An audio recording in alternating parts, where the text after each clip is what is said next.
시어머니는 송년회 파티에서 큰며느리의 손을 잡고 온 친척들 앞에서 그녀가 최고의 며느리라고 말했습니다. 제 가치는 철저히 무시당했죠. 저는 곧바로 매달 드리던 500만 원의 생활비 지원을 끊었고 빌라 비밀번호를 바꾼 뒤 시어머니에게 큰 동선의 집으로 가시라고 했습니다. 연말에 차가운 강바람이 한강변의 넓은 빌라 정원으로 불어와 오늘 아침 제가 막 사람을 시켜 걸어놓은 붉은색 등불을 흔들었습니다. 이 한남동 빌라는 지난 10년간 비즈니스 현장에서 제 피와 땀을 갈아 넣어 이룬 결실입니다. 사람들은 그저 화려한 겉모습, 제가 걸친 명품 옷만 볼 뿐이죠. 경제적 권력을 손에 쥐었지만 정작 자신의 가정에서는 완전히 무시당하는 한 여자의 지독한 외로움을 이해하는 사람이 몇이나 될까요? 오늘은 송년회 날입니다. 해마다 그랬듯 저는 양가 친척들을 모두 초대해 성대한 파티를 열었습니다.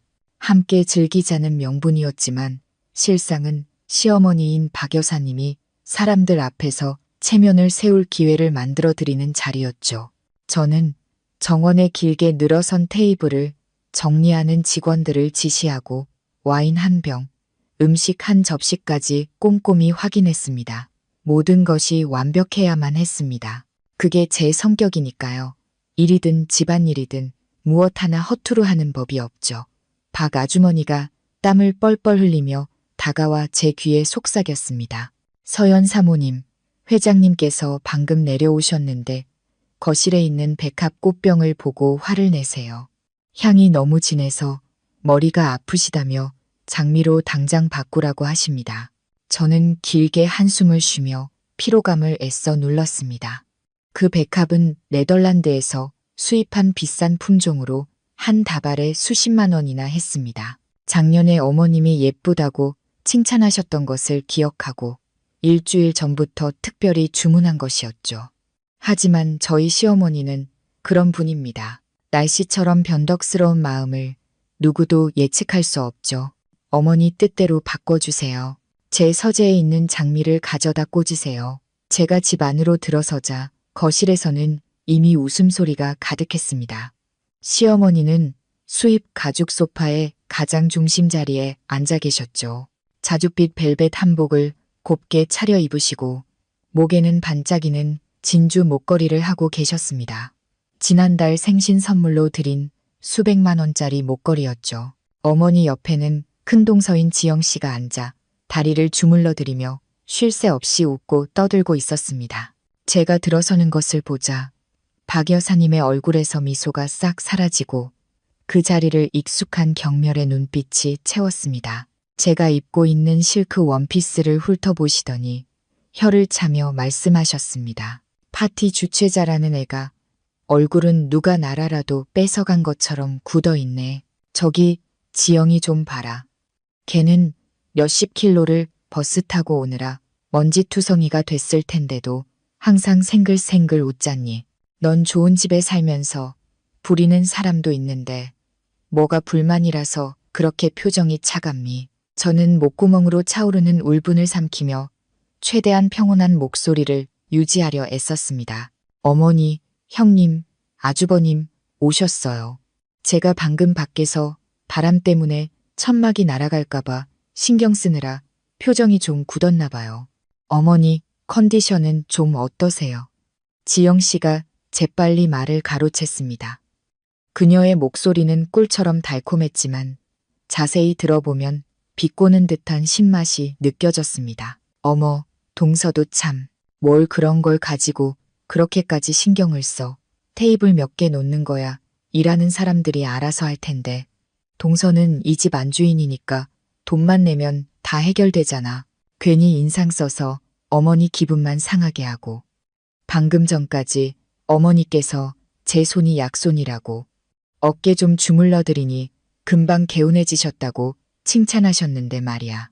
박 여사님은 만족스러운 듯 고개를 끄덕이며 지영 씨의 손을 토닥였습니다. 역시 우리 큰며느리가 내 마음을 제일 잘 안다니까. 쟤는 돈은 없어도 마음 씀씀이가 곱고 정이 많아. 누구처럼 돈이면 다 되는 줄 아는 애랑은 다르지. 그 말은 제 심장에 비수처럼 꽂혔습니다. 누구가 저를 지칭하는 것임은 불보듯 뻔했죠. 남편 준호를 쳐다보았지만 그는 방구석에서 핸드폰 게임에만 몰두하며 이 살벌한 대화를 못 들은 척하고 있었습니다. 그의 무기력함이 지난 몇 년간 이 집안의 불공평을 키워온 비옥한 토양이었죠. 손님들이 하나둘 도착하기 시작했습니다. 시골에서 올라온 친척들, 준호의 사업 파트너들, 그리고 이 동네의 부유한 이웃들까지 모두들 잔을 들고 서로를 축하했습니다. 비싼 크리스털 잔 안에서 레드 와인이 찰랑였고 김이 모락모락 나는 전복과 해삼 요리가 식탁에 올랐습니다. 술 기운이 오르자 분위기는 한층 더 소란스러워졌습니다. 박 여사님이 일어나 잔을 들고 사람들에게 인사를 건넸습니다. 그녀는 지영 씨의 손을 꼭 잡고 자랑스러운 목소리로 소개했습니다. 여러분, 제 큰며느리 지영입니다. 참 착하고 생활력도 강해요. 집이 부유하진 않아서 낡은 아파트에서 힘들게 살지만 세상에 둘도 없는 효녀랍니다. 매달 제게 줄 선물이며 영양제며 꼬박꼬박 챙겨와요. 오늘은 이 실크 스카프를 선물해줬지 뭐예요. 예쁘죠, 여러분?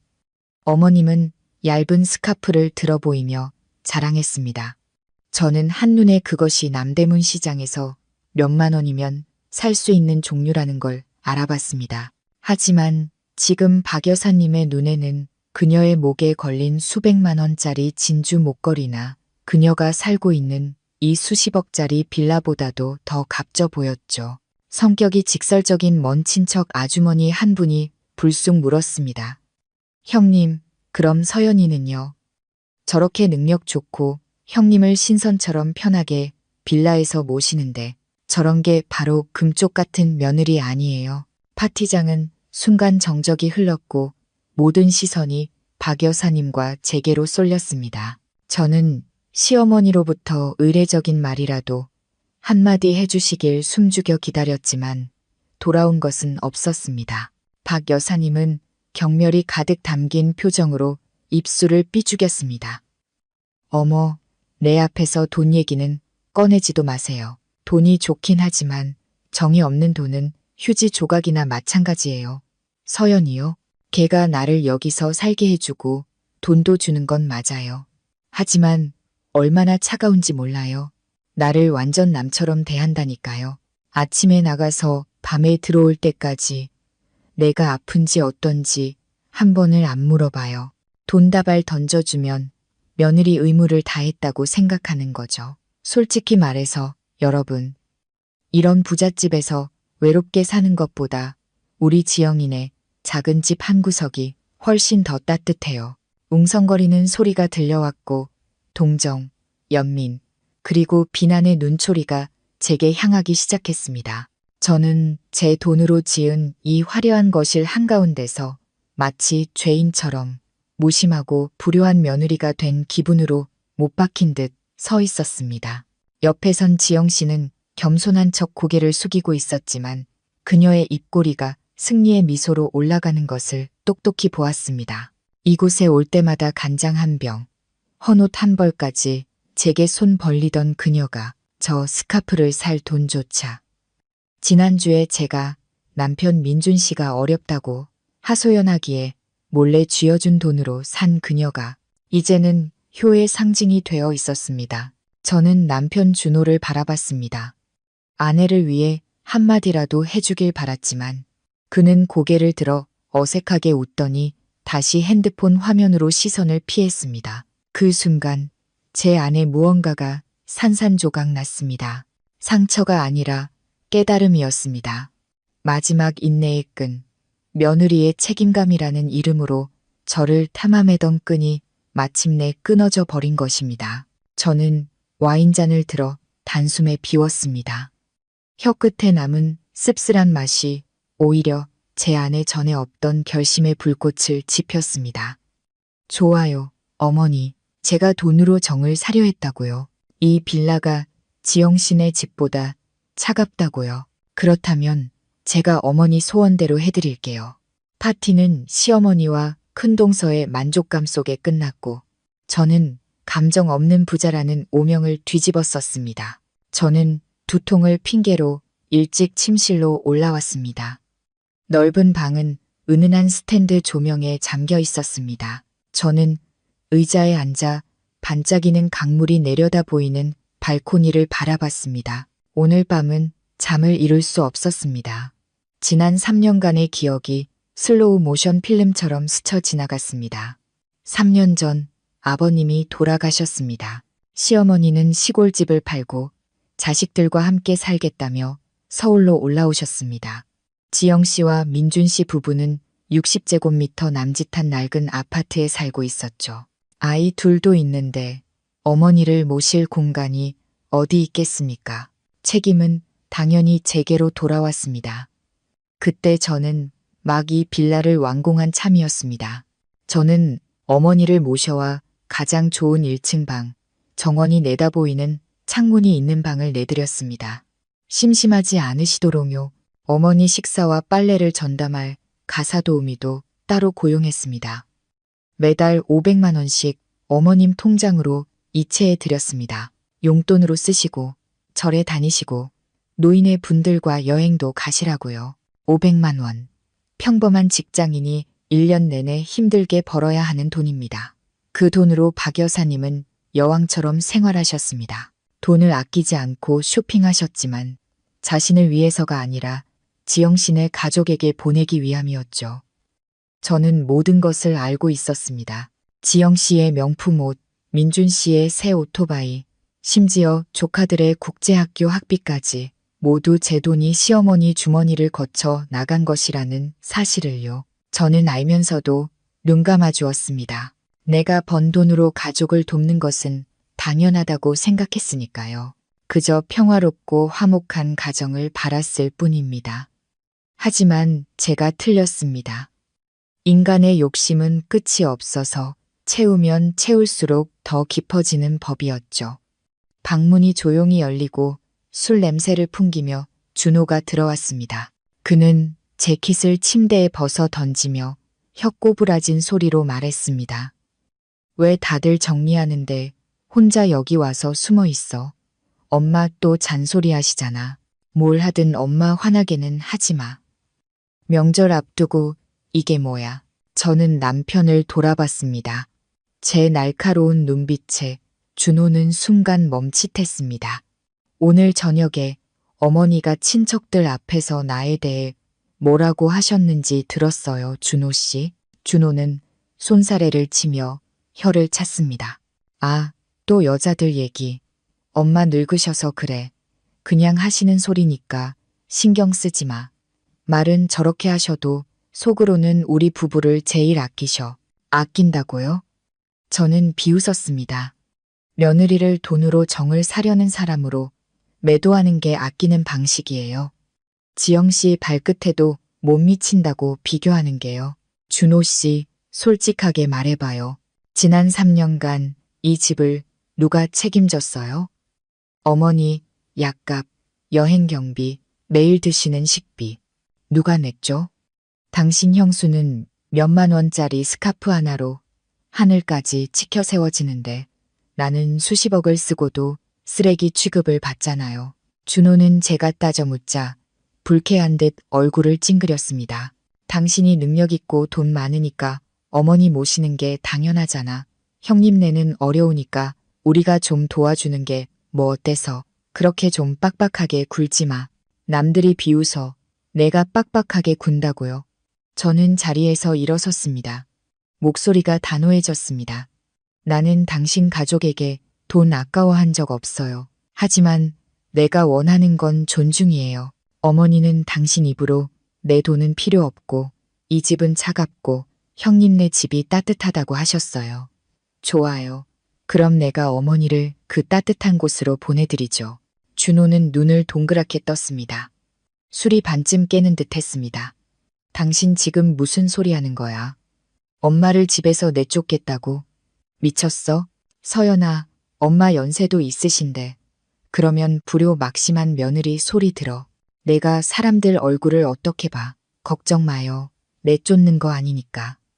저는 남편의 눈을 똑바로 쳐다보며 중요한 경제 계약을 체결하듯 또박또박 말했습니다. 나는 그저 어머니의 소원을 이뤄드리는 것뿐이에요. 어머니는 정을 원하셨으니 내가 정을 드릴게요. 차가운 돈이 싫다고 하셨으니 그 차가움을 없애드리죠. 내일 어머니를 형님 댁으로 모셔다 드릴 거예요. 당신도 마음의 준비를 하세요. 준호는 제게 달려들어 따지려 했지만 제 단호하고 차가운 표정을 보고는 주춤했습니다. 그는 제 성격을 잘 압니다. 한번 결심하면 하늘이 두 쪽, 나도 막을 수 없다는 것을요. 그는 욕을 중얼거리더니 침대에 쓰러져 잠들어 버렸습니다. 모든 것을 제게 떠넘긴 채로요. 저는 어둠 속에 홀로 앉아 있었습니다. 결정은 내려졌고 더 이상 물러설 길은 없었습니다. 오늘 밤이 박 여사님이 이 푹신한 수입 라텍스 침대에서 자는 마지막 밤이 될 것입니다. 내일이면 그녀는 돈의 가치와 공허한 효심에 대한 첫 번째 실전 수업을 시작하게 될 것입니다. 다음 날 아침은 섣달 그서 이틀 전인 28일, 거리 곳곳에는 이미 설 분위기가 가득했습니다.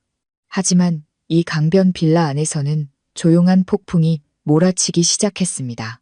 저는 평소보다 이른 새벽 5시에 일어났습니다. 제가 가장 먼저 한 일은 요가도 커피도 아닌 스마트폰을 들고 은행 앱에 접속하는 것이었습니다. 정기이체 목록, 수취인 박정숙, 금액 500만 원, 내용 월 생활비. 제 손가락은 터치스크린 위를 가볍게 스쳤지만 마음은 무거웠습니다. 하지만 어젯밤 어머니의 경멸 어린 눈빛이 다시 선명하게 떠올랐습니다. 저는 해지 버튼을 눌렀습니다. 화면에 자동이체 예약이 성공적으로 취소되었습니다. 라는 메시지가 떴습니다. 다음으로 저는 가족 카드 관리 메뉴로 들어갔습니다. 한도 2천만 원짜리 신용카드. 어머니가 마트나 쇼핑하실 때 쓰시라고 만들어드린 것이었죠.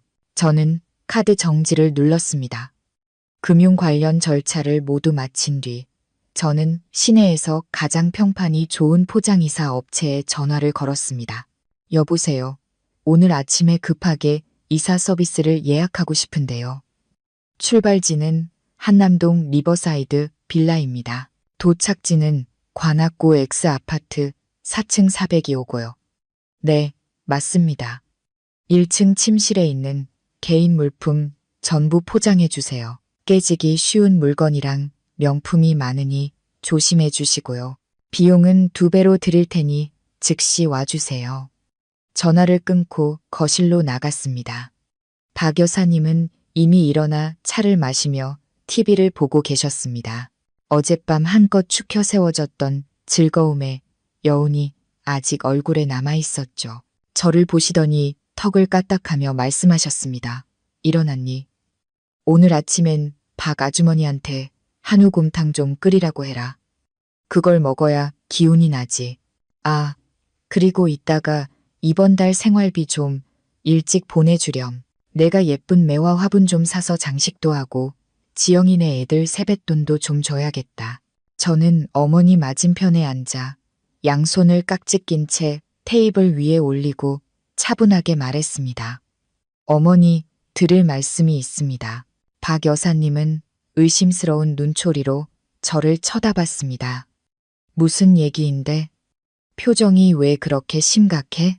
어머니, 어젯밤에 친척들 앞에서 이 집이 춥고 외롭다고 저는 돈으로 정을 사려 하고 지영 씨 발끝에도 못 미친다고 하셨죠. 밤새 생각해봤는데 어머니 말씀이 다 맞더라고요. 박 여사님은 당황했습니다.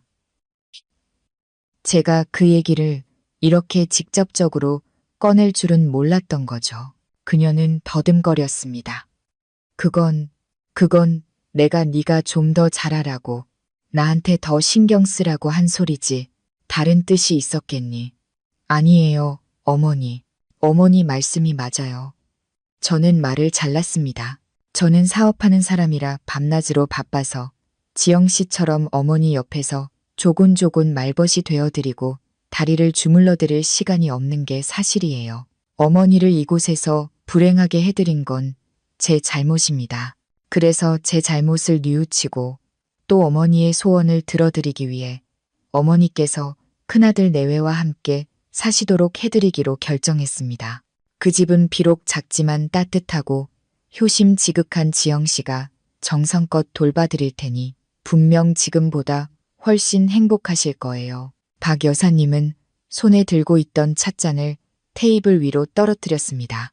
뜨거운 찬물이 사방으로 튀었지만 그녀는 뜨거움을 느끼지 못하는 듯 했습니다. 그녀는 저를 노려보며 소리쳤습니다. 너 지금 뭐라고 했어? 날 내쫓겠다는 거냐? 이 버르장머리 없는 것.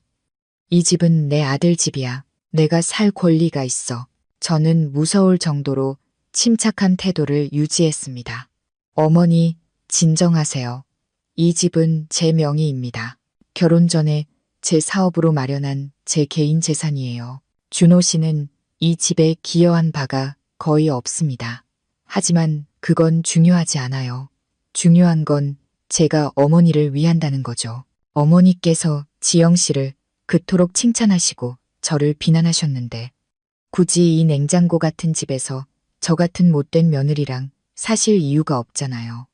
제 말이 끝나기가 무섭게 초인종이 울렸습니다. 깔끔한 유니폼을 입은 이삿짐 센터 직원들이 도착했습니다.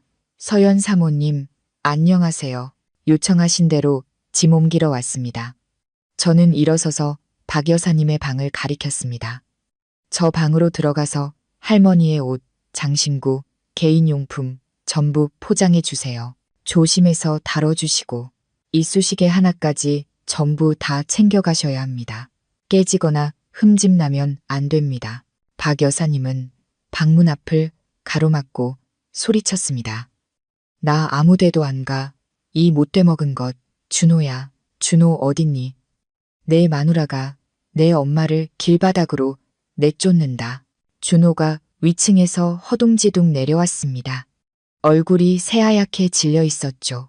그는 저와 어머니 그리고 어쩔 줄 몰라 하는 직원들을 번갈아 쳐다봤습니다.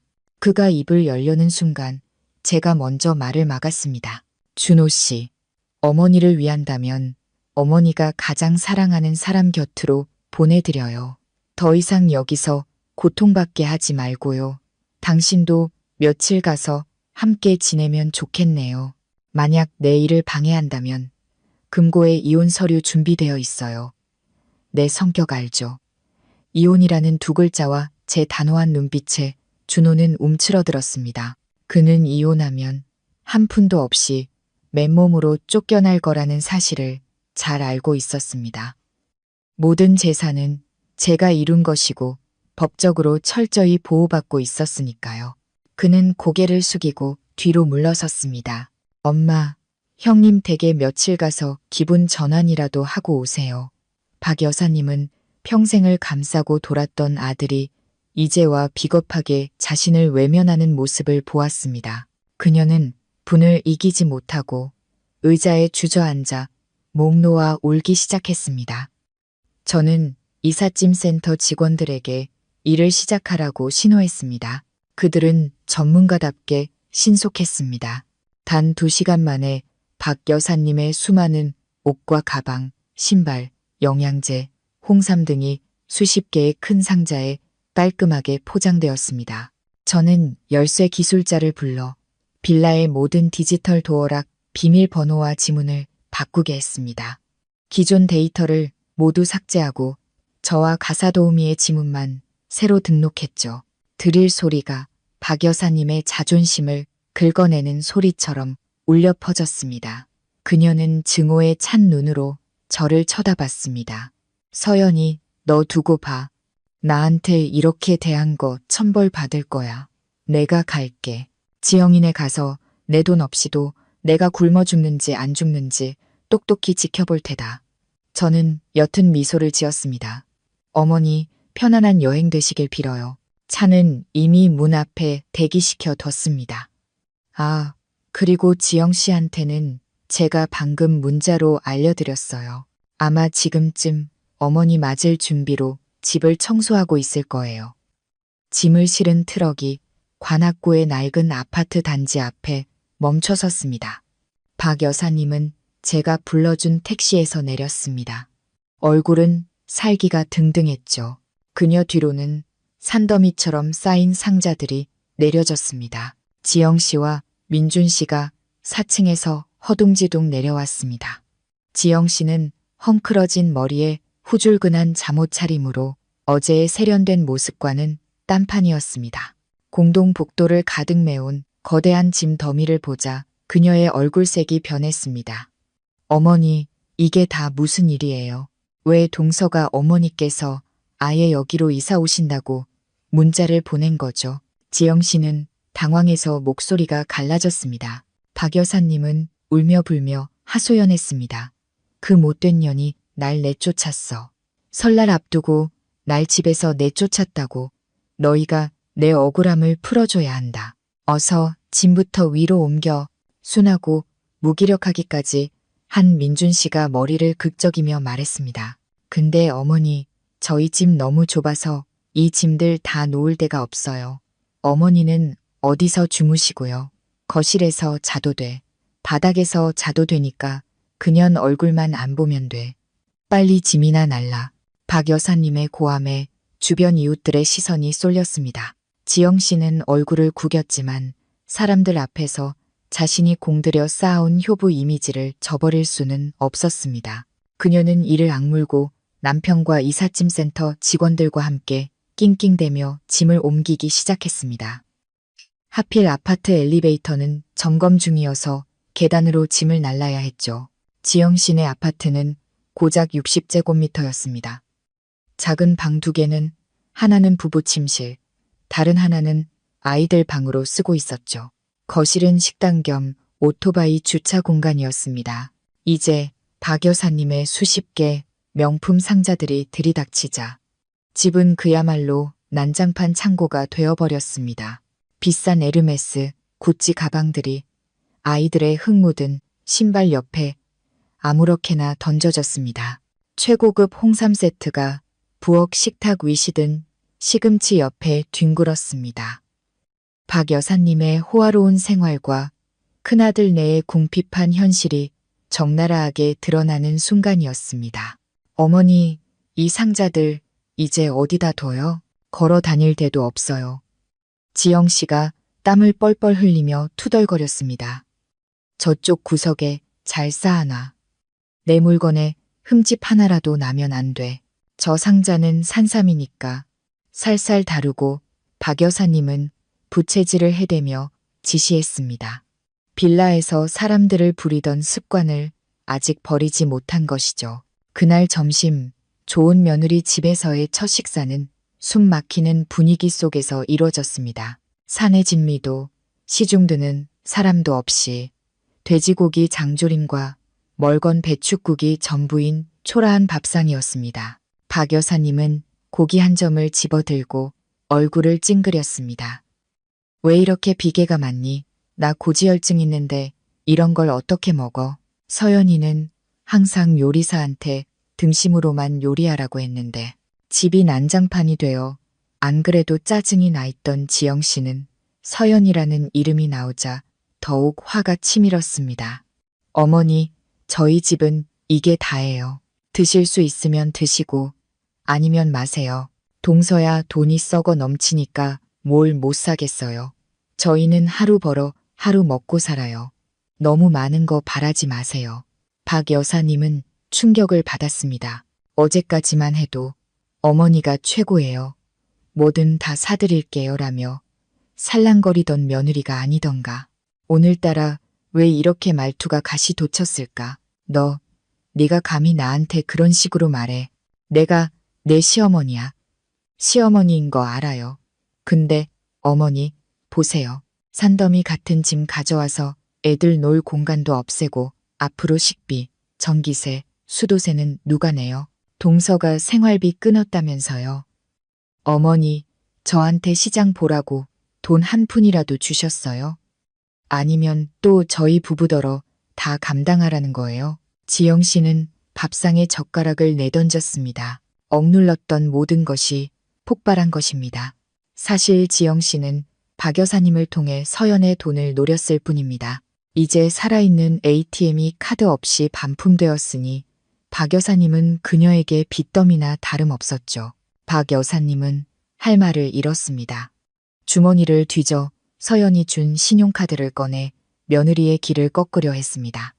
나 카드 있어. 네가 날 빈대 취급하는구나. 이거 가지고 마트에 가서 맛있는 것 좀 사와. 그녀는 VVIP 블랙카드를 식탁 위에 던졌습니다. 지영 씨는 눈을 반짝이며 카드를 낚아챘습니다. 진작 그러셨어야죠. 어머니 걱정 마세요. 오늘 저녁에 제가 랍스터 사와서 대접할게요. 지영 씨의 태도는 180도 돌변했습니다. 박 여사님은 흥 소리를 냈습니다. 속은 여전히 부글거렸지만 그래도 서연의 돈이 있다는 사실에 어느 정도 안심이 되었습니다. 그녀는 아직 힘이 있었습니다. 하지만 박 여사님은 몰랐습니다. 그 막강한 블랙카드가 이제는 그저 쓸모없는 플라스틱 조각에 불과하다는 것을요. 오후에 지영 씨는 신이 나서 동네에서 가장 큰 마트로 향했습니다. 그녀는 카트에 온갖 비싼 식료품을 가득 담았습니다. 한우, 연어, 양주, 수입 과자까지. 그녀는 저 늙은이가 카드를 가지고 있을 때 실컷 사둬야지. 저 쓰레기 같은 짐들을 치운 보상이라고 생각하자라고 생각했습니다. 계산대에서 직원이 바코드를 찍었습니다. 총 금액은 100만 원이 훌쩍 넘었습니다. 지영 씨는 거만하게 박 여사님의 블랙카드를 꺼내 직원에게 건넸습니다. 이걸로 계산해 주세요.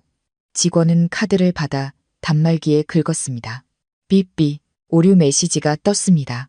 그녀는 다시 시도했지만 결과는 같았습니다. 고객님, 이 카드는 거래가 거절됩니다. 정지되거나 해지된 카드라고 나옵니다. 지영 씨는 깜짝 놀랐습니다. 무슨 소리예요? 이 카드 한도가 몇 억인데 우리 어머니가 계속 쓰시던 거라고요. 다시 한번 해봐요. 3번이나 시도했습니다.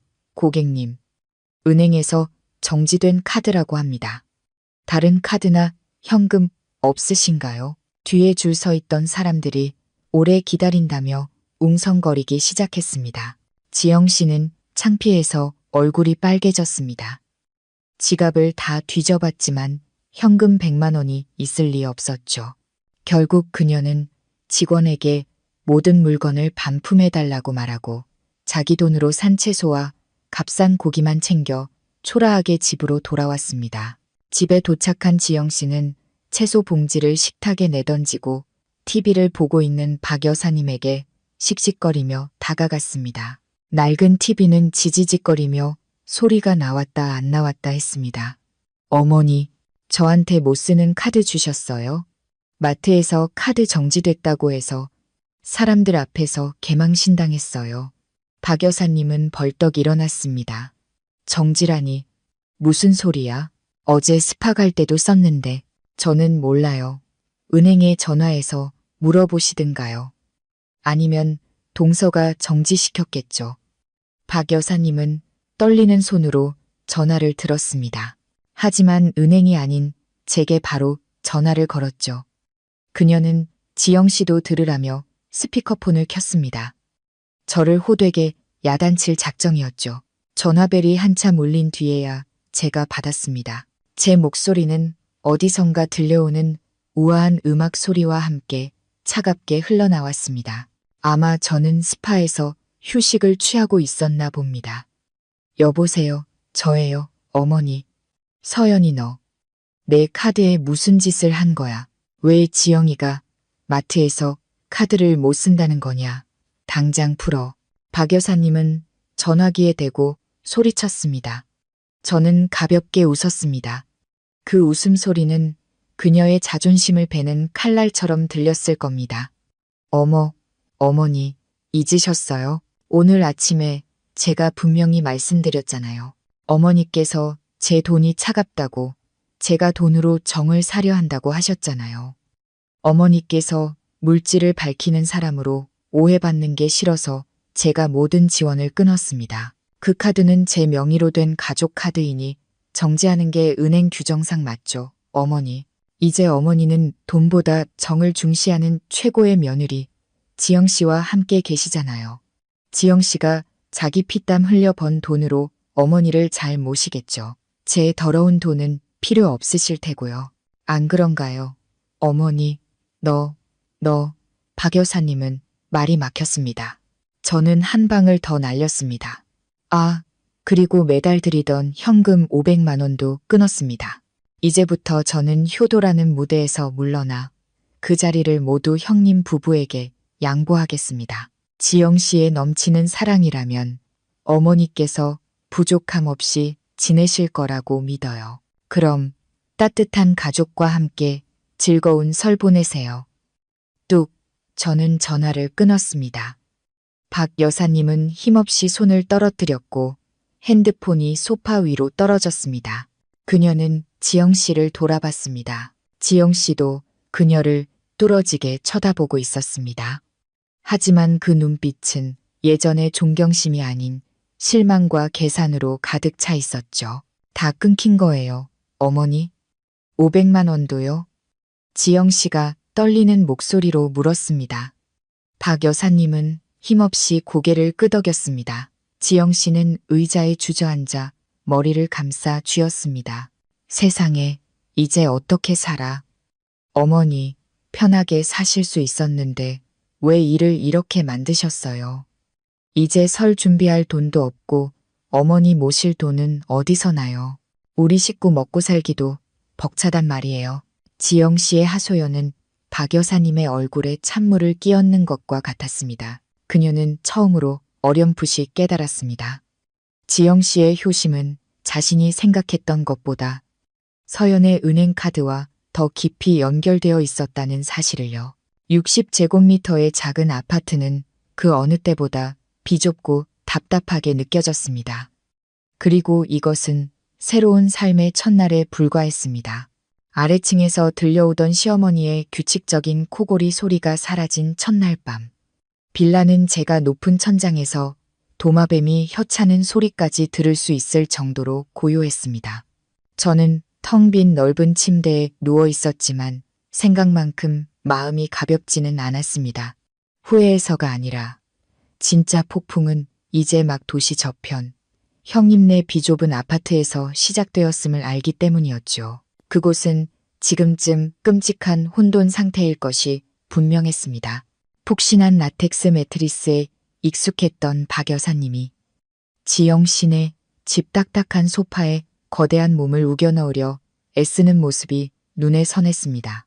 60제곱미터의 그 아파트는 원래도 내 식구가 살기에 벅찼습니다. 거기에 왕비처럼 행세하는 시어머니와 수십 개의 명품 상자까지 더해졌으니 터지기 직전의 시루떡과 다를 바 없었죠. 다음 날 아침 준호에게서 문자가 왔습니다. 어젯밤 어머니가 시끄럽고 더워서 잠을 한숨도 못 주무셨다는 내용이었죠. 그는 그냥 봐주고 어머니를 다시 모셔오면 안 되겠냐. 형님네 집이 너무 좁아서 어머니가 숨도 제대로 못 쉬신다고 했습니다. 저는 문자를 읽고 비웃었습니다. 화면 위를 미끄러지듯 손가락으로 답장을 쳤습니다. 그건 어머니의 소원이었어요. 따뜻한 정이 있는 곳으로 가고 싶어 하셨으니 그 정을 실컷 누리시게 두세요. 어머니가 안쓰러우면 당신 개인 돈으로 에어컨을 달아드리든 호텔을 잡아드리든 하세요. 내 돈에는 손댈 생각 말고요. 지영 씨네 상황은 제 예상보다 빠르게 악화되었습니다. 박 여사님의 생활 습관이 큰아들네의 궁핍한 현실과 정면으로 부딪히기 시작한 거죠. 석 달 그 전, 바로 전날 아침. 지영 씨는 준호에게 전화해 소리쳤습니다. 어머니가 온수기를 1시간이나 틀어놓고 샤워하는 바람에 아이들이 쓸 뜨거운 물이 하나도 없다는 것이었죠. 게다가 에어컨은 24시간 내내 틀어놓으셔서 이번 달 전기세가 폭탄이 될 거라고 했습니다. 지영 씨는 준호에게 당장 돈을 보내지 않으면 더 이상 시어머니를 모실 수 없다고 으름장을 놓았습니다. 준호에게 전해들은 저는 기가 막혔습니다. 고작 하루 만에 지영 씨의 효부 가면이 그렇게 산산조각 나다니요. 예전에 어머니가 이곳에 계실 때 자쿠지 욕조에서 1시간씩 거품 목욕을 하고 뜨거운 물을 펑펑 쓰시고 중앙냉난방을 밤낮으로 돌리셨던 기억이 났습니다. 저는 단 한 번도 불평한 적이 없었죠. 그런데 어머니가 하늘처럼 떠받들던 며느리는 이제 와서 전기세와 수도세를 따지고 있었습니다. 섣달 그제날 점심, 환상의 파멸은 절정에 달했습니다. 박 여사님은 제게 전화를 걸었지만 저는 받지 않았습니다. 결국 그녀는 음성 메시지를 남겼습니다. 목소리는 분노로 갈라져 있었죠. 서연아, 지영이가 나한테 뭘 먹이는지 좀 봐라. 장조림은 비계 덩어리에 국은 짜서 먹을 수가 없어. 내가 홍삼이라도 좀 다려달라고 했더니 돈이 어디 있냐며 먹고 싶으면 직접 사 먹으라고 하더라. 그녀는 울먹이며 말했습니다. 나 너무 힘들어. 내가 와서 날 좀 데려가줘. 내가 다 잘못했다. 저는 그 음성 메시지를 들었습니다. 어머니의 흐느낌 뒤로 지영 씨가 고함치는 소리가 섞여 들려왔습니다. 아이들을 혼내는 건지 아니면 시어머니 들으라고 일부러 그러는 건지는 알 수 없었지만 박 여사님이 꿈꾸던 화목한 가정의 모습은 산산조각 난 것이 분명했습니다. 저는 답장하지 않았습니다. 지금 제 침묵은 그녀의 망상과 배은망덕을 치료할 가장 쓰고도 필요한 약이었습니다. 저는 그녀가 제 물질적 지원이라는 보호막 없이 적나라한 정의 실체를 끝까지 맛보기를 바랐습니다. 섣달 그전날 오후 저는 홀로 차를 몰아 텅 빈 시내를 달렸습니다. 이맘때에 서울은 이상할 만큼 아름답고 평화로웠습니다.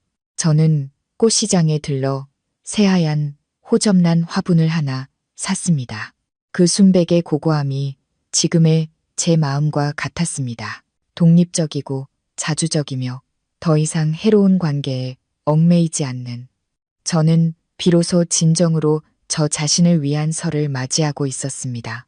누구를 모실 필요도 누구의 눈치를 볼 필요도 없는 한편 관악구의 낡은 아파트에서는 박 여사님이 가진 것이라곤 당장 쌀로 바꿀 수 없는 명품 옷가지 뿐이라는 사실을 지영 씨가 깨달았을 때 시어머니와 며느리 사이의 전쟁은 분명 최고조에 달했을 것입니다.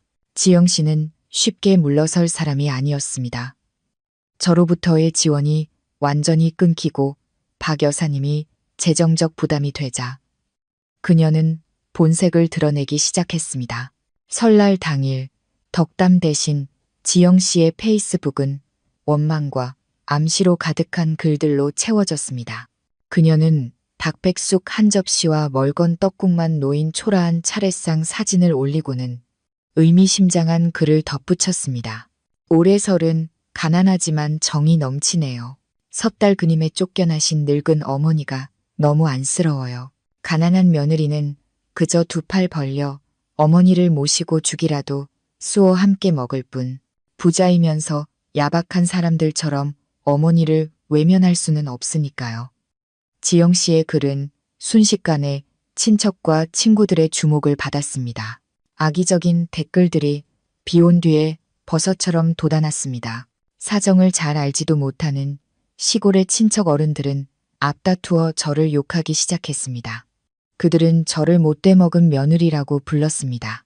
부자가 되면 친구를 바꾸고 아내를 바꾼다더니 이젠 시어머니까지 버린다고요. 어떤 사람은 준호의 이름을 직접 태그하며 그를 마누라한테 잡혀 사는 팻대 없는 놈, 늙은 어머니를 남의 집에서 고생시키는 놈이라고 비난했습니다. 저는 핸드폰으로 댓글들을 하나하나 읽으며 얼굴이 화끈거렸습니다. 지영 씨는 피해자 역할을 하는데 정말 소질이 있었습니다.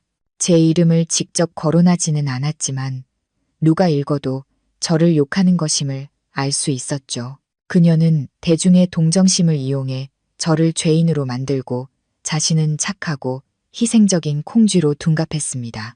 거기서 그치지 않고 지영 씨는 사랑하는 가족이라는 이름의 카카오톡 단체 채팅방을 만들어 양가 친척들을 모두 초대했습니다. 그곳에서 그녀는 박 여사님의 건강이 악화되고 있는 상황을 계속해서 업데이트했습니다. 소파에 웅크리고 누워 폰쑥한 얼굴로 멍하니 있는 어머니 사진을 찍어 올리고는 이렇게 한탄했습니다. 어머니께서 둘째 며느리에게 박대당한 충격으로 병이 나셨어요. 밤새 우시느라 잠도 못 주무시고 계속 준호 이름만 부르시네요. 근데 준호는 마누라가 무서워서 어머니 뵈러 오지도 못하고요. 친척들의 전화 공세에 시달린 준호는 겁에 질렸습니다. 그는 제 방으로 달려와 얼굴이 하얗게 질린 채로 시골 큰아버지에게서 온 문자 메시지를 보여주었습니다. 네가 내 마누라를 휘어잡지 못하면 내가 올라가서 가르치겠다. 우리 집안은 너처럼 불효막심한 며느리는 용납 못한다. 준호는 제게 애원했습니다. 서연아, 제발 당신이 조금만 참아줘. 인터넷에 사과글이라도 올리든가 아니면 형수한테 돈이라도 좀 보내서 저 글 좀 내리게 해. 이러다 나 얼굴도 못 들고 다니겠어. 저는 준호를 쳐다봤습니다. 제 차가운 눈빛에 그는 입을 다물었습니다. 진정해요. 진짜 재미있는 쇼는 이제부터 시작이니까. 형님이 더러운 언론 플레이를 좋아하신다면 내가 진실의 힘이 뭔지 보여주겠어요. 떳떳한 사람은 두려울 게 없어요. 제가 침묵한 것은 두려워서가 아니라 결정적인 한 방을 날릴 적절한 때를 기다리고 있었기 때문입니다. 저는 SNS에서 말싸움을 하지도 그 오합지졸 같은 채팅방에서 해명하지도 않았습니다. 저는 조용히 모든 증거를 수집했습니다. 은행 앱에 들어가 지난 3년간 박 여사님과 지영 씨, 민준 씨에게 이체한 모든 내역을 파일로 저장했습니다. 지영 씨가 제게 가방 하나, 화장품 하나를 얻어내기 위해 아첨하며 보냈던 카톡 메시지도 모두 캡처했습니다. 심지어 지난달 지영 씨가 놀러 왔을 때 제 침실에서 몰래 비싼 향수를 훔쳐가는 모습이 담긴 CCTV 영상까지 찾아냈습니다.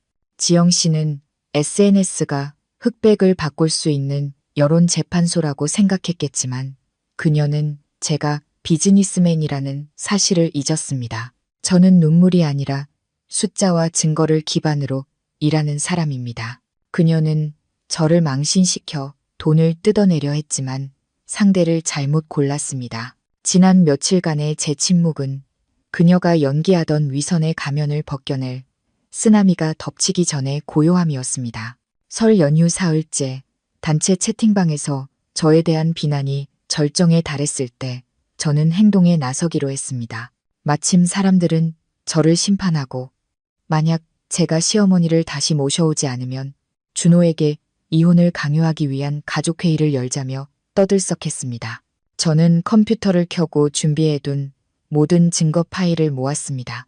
그리고 미사여구나 감정 없이 오직 적나라한 사실만으로 긴 메시지를 작성했습니다. 저는 사랑하는 가족 단체 채팅방의 전송 버튼을 눌렀습니다. 메시지는 공손하지만 단호한 인사로 시작되었습니다. 큰아버님, 고모님, 그리고 여러 친척 어르신들, 저 서연입니다. 요 며칠 저희 집안일에 너무 많은 관심을 보여주셔서 제가 지난 3년간 시어머니와 형님 댁에 어떻게 불효를 저질렀는지에 대한 상세한 재무 보고서를 보내드려 어르신들께서 좀 더 다각적인 시각을 가지실 수 있도록 돕고자 합니다. 그 뒤를 이어 폭탄처럼 쏟아지는 은행 이체 내역 캡처 사진들이 올라왔습니다. 첫 번째 사진은 지난 36개월간 박 여사님께 이체한 총금액 18억 원에 대한 요약이었습니다. 18억이라는 숫자는 누구도 부인할 수 없도록 선명하게 찍혀 있었습니다. 그 아래로는 세부 항목들이 나열되었습니다. 매달 용돈 500만 원, 유럽 여행 경비 2억 원, 시골 종갓집 수리비 3억 원. 이 모든 것은 박 여사님이 친척들 앞에서 체면을 세우기 위해 자기 이름으로 생색냈지만 실은 모두 제 주머니에서 나간 돈이었습니다. 거기서 그치지 않고 저는 지영 씨와 민준 씨에게 이체한 내역들도 공개했습니다. 지영 씨 취업 청탁 비용 1억 원, 민준 씨 외제차 구매 비용 8천만 원, 두 조카의 국제학교 학비 연간 3억 원. 제가 형님 댁에 대가 없이 지원한 금액은 총 10억 원이 넘었습니다. 그와 함께 지영 씨의 아첨이 담긴 카톡 메시지들도 첨부했습니다. 동서, 너무 예뻐요. 이 가방 이제 안 쓰시면 저 주시면 안 돼요. 동서, 이번 달에 너무 힘든데 2천만 원만 빌려주면 안 될까? 전기세 내야 해. 꼭 갚을게. 언젠가는. 지영 씨의 간사한 말투는 페이스북에서 보이던 위선적인 도덕군자의 모습과 완전히 대조되었습니다. 저는 짧은 문장으로 마무리했습니다.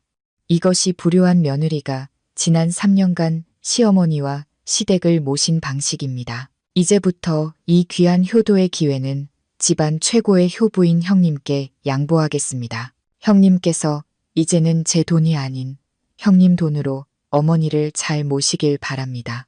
그리고 친척 어르신들께서는 한쪽 말만 듣지 마시고 이성적으로 사건을 판단해 주시길 바랍니다. 제가 야박하다고 생각하시는 분은 누구든 말씀하세요. 직접 만나서 대화할 준비가 되어 있습니다. 단체 채팅방은 순식간에 조용해졌습니다. 아무도 감히 이모티콘 하나, 메시지 한 줄 올리지 못했습니다. 방금 전까지 시끄럽던 채팅방에 죽음 같은 침묵이 흘렀습니다. 저를 욕하던 사람들은 모두 자취를 감췄습니다. 그들은 충격을 받았습니다. 제가 쓴 돈이 그렇게 어마어마한 액수일 줄은 상상도 못했던 거죠. 요즘 세상에 3년간 시댁에 수십억을 쓰는 며느리가 어디 있겠습니까? 지영 씨네 집에서는 아마 그녀의 얼굴이 파랗게 질려 있을 것이라 짐작했습니다. 제가 그렇게까지 철저하게 증거를 보관하고 있을 줄은 몰랐을 겁니다.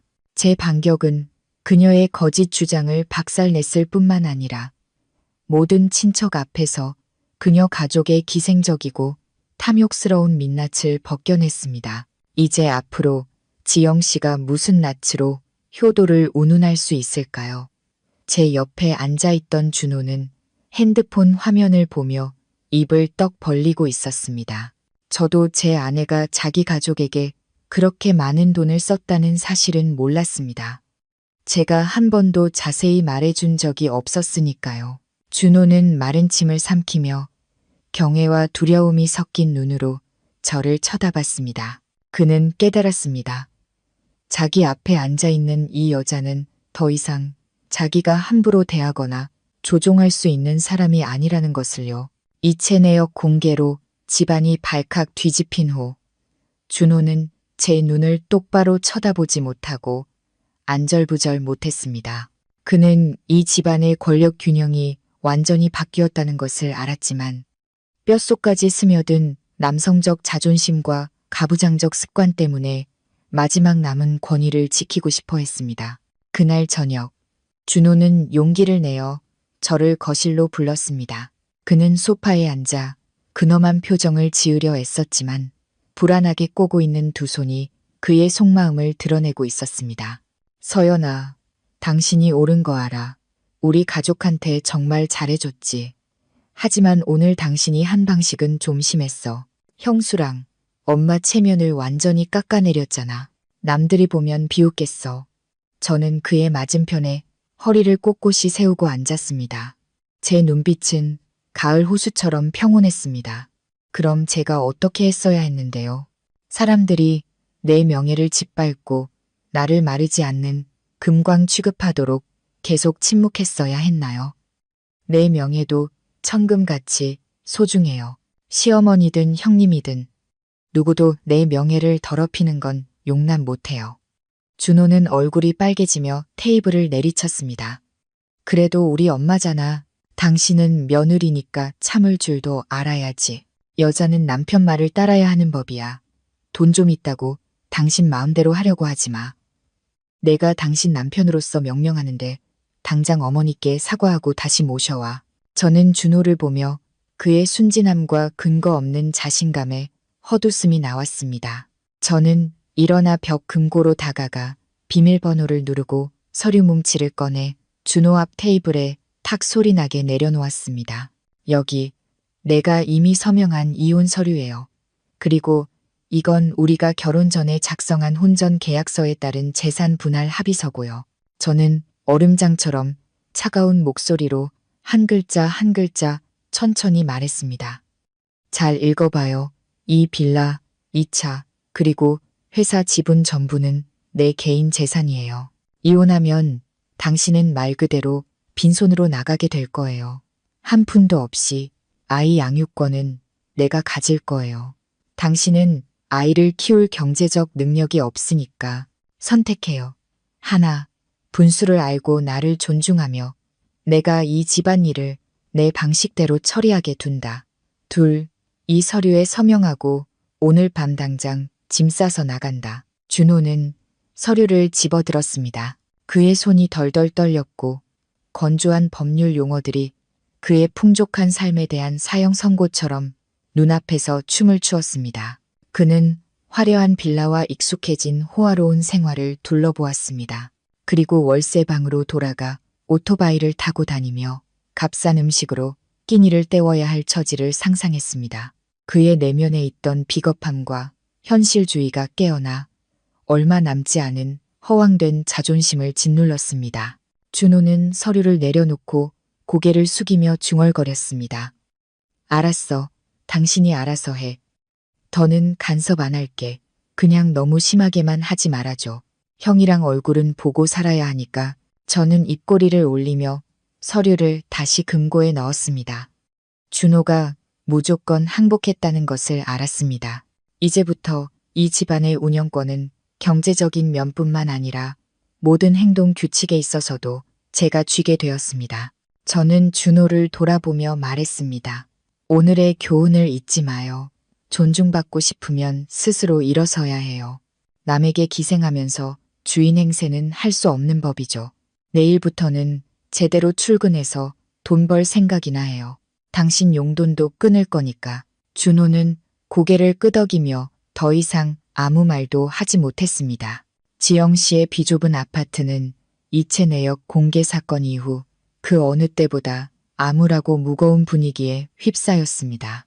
만천하에 민낯이 드러난 지영 씨는 화풀이를 박 여사님에게 해댔습니다.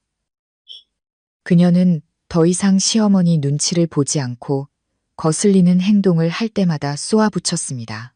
모든 지원이 끊긴 박 여사님은 스파도 쇼핑도 갈 수 없게 되어 답답한 네 개의 벽 안에 갇혀 지냈습니다. 지영 씨는 퇴근하고 돌아와 시어머니가 TV를 보는 것을 보면 일부러 물건을 쾅쾅 내려놓으며 중얼거렸습니다. 집은 가난한데 어떤 사람은 빈둥거리면서 밥만 축내고 전기는 궁궐처럼 환하게 켜놓고 물은 수영장처럼 펑펑 쓰네. 식사 시간은 고문이 되었습니다. 지영 씨는 일부러 가장 싸고 맛없는 음식만 만들었습니다. 소금물에 데친 시금치, 멀건 두부조림. 박 여사님은 밥을 삼킬 때마다 울분을 함께 삼켰습니다. 그녀는 해산물 파티, 달콤한 홍삼, 시원한 오렌지 주스를 시중드는 사람이 입에 넣어주던 시절이 사무치게 그리웠습니다.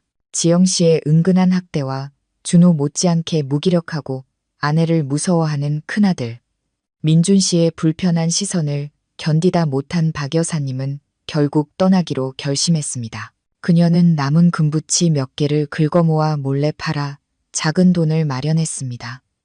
그리고 지인을 통해 구불구불한 골목 깊숙한 곳에 있는 낡고 축축한 단칸방을 구했습니다. 그녀가 옷가방을 들고 지영 씨 집을 떠나는 날, 지영 씨는 말리기는커녕 마치 빚더미를 떠나보내는 것처럼 안도의 한숨을 내쉬었습니다. 어머니, 나가 계시는 게 더 편하실 거예요. 저희 집이 너무 좁아서 어머니도 불편하셨잖아요. 저희가 가끔 찾아뵐게요.